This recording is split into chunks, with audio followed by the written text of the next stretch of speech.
adoption option came from my mother, actually. It was her brainchild, her vision. And she started getting the mayor book in the mail, Michigan Adoption Resource Exchange. It's all the children in Michigan whose parental rights have been terminated and are awaiting adoption. And it's a photo listing of children with hobbies and a description of them wanting a family. And it was just really gut-wrenching for her. And she couldn't continue to look at it. So she decided to form a nonprofit to help children. And with my father's help, she was able to start this nonprofit. And they have been at it for 20 years. He's been on the board, and she has been on the board and been the CEO. And we started out just doing adoption and some minimal foster care, and now we do adoption, foster care, and licensing foster parents. And then we also do another side, which is family preservation, where we go in the home and work alongside the biological parents. So if their children are in foster care, we can help them get their children back out of foster care and back into the biological home. And then we also have a program in Midland that we just started last year, and it's called PREP, Parent Resource Education Program. And it's for anyone in the community who has children ages 0 to 6. They can get a free parenting course in-home, and it's available, like I said, to anyone in the community, anyone who they can do self-referral, community referral. They could be referred by a doctor. They could be referred by a friend, a coworker. It doesn't matter. They could just feel like they need extra help. So, if anyone's out there listening and they have children in the 0 to 6 range and they feel like they need a little extra help, Adoption Option is here for you. We don't just help people who are in need. We help people who, feel like they need help too. We're here for families and we're here for children, and we want to make sure every family and every child succeeds. So we also have a youth in transition program where we help children from the 14 to 23-year-old age range up to their 24th birthday. And it provides them a mentor that meets with them twice a month, and then we do monthly events with them. We just recently started STEM days as well, and we're working on doing some community partnerships with upcoming community partners, so we're excited about those. And then we have a life skills program for teens as well that, again, are not in the foster care system. But, the pandemic hit our teens hard. And, big time. They need a little extra support. And so we want to be there to provide that extra support because, as we said, we're not just a hub for foster care children and for adoptive children and for foster care and adoptive parents, but bio parents and bio children and people who have family problems. We want to be a source. We want to be a child welfare hub for the Midland community.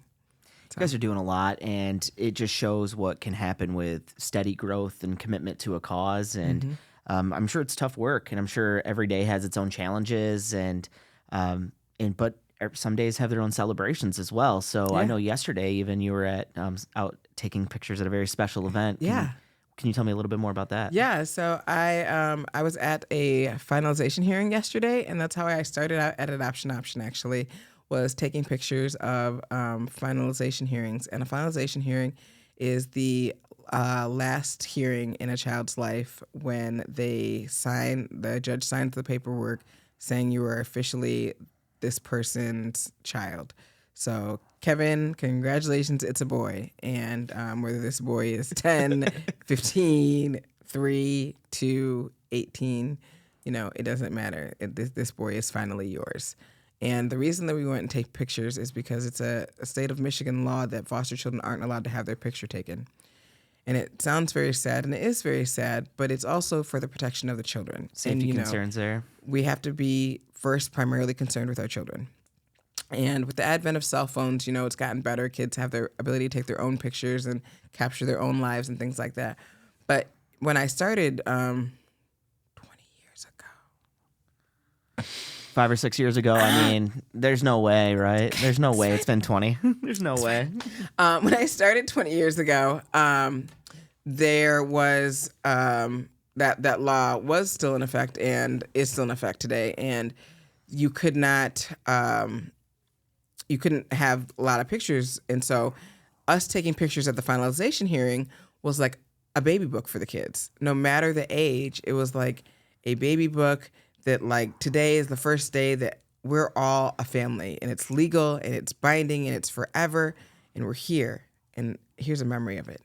And so that's what we did for that family yesterday, and they were up in northern Michigan, and so I had a little bit of a drive ahead of me, but it was completely worth it to see. I mean, it was a beautiful drive yesterday. Yesterday was gorgeous. There was no snow. There was just light and beauty. By the time everyone hears this, there's gonna be a foot of snow on the ground right? again.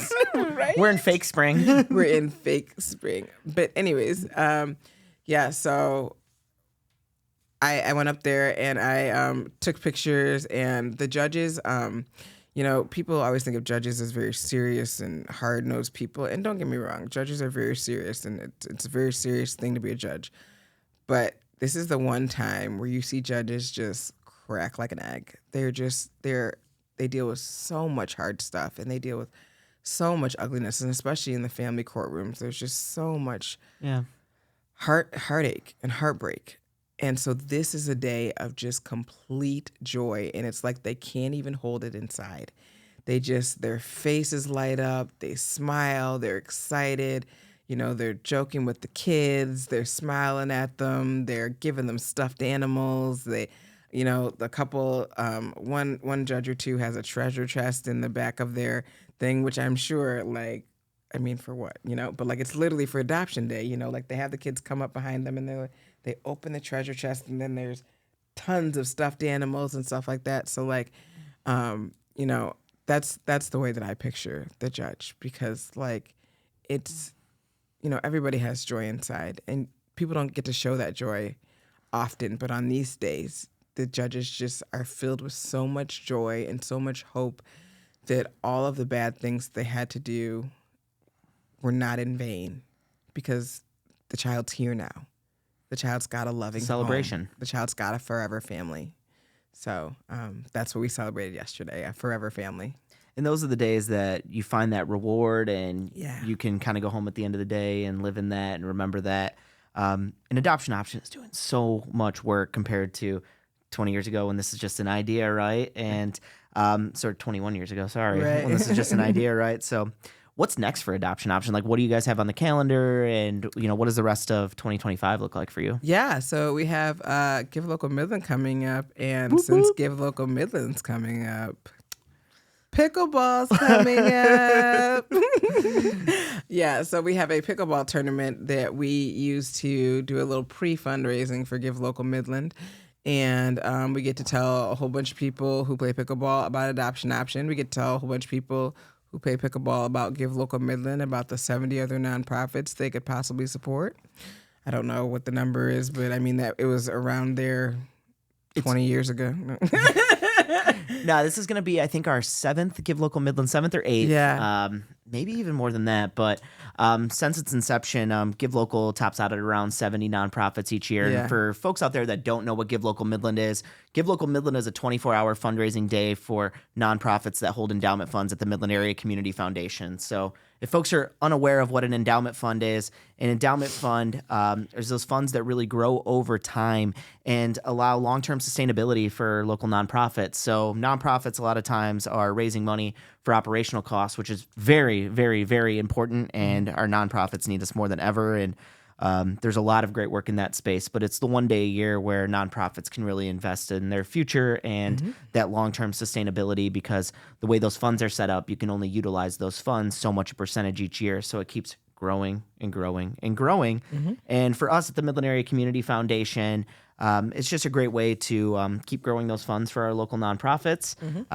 It's one 24-hour day, and it usually gets almost $500,000 in community impact in 24 hours, which is just awesome. And nonprofits are competing for prizes, and the prizes. The prizes are important. All about the prizes. So that's where that extra money comes into play, and you can watch the ticker all day. And we love Give Local Midland, and for me, it's and the ticker. It's definitely about the ticker. Definitely about the ticker. So it's a lot of fun. So looking forward to playing some pickleball with adoption options. So that will be a really good time for all of y'all. Subscribe wherever you consume media. Maxwell's Midland is your entertainment, resources, and collective improvement hub for Midland County. Plan your next adventure in Midland at maxwellsmidland.com.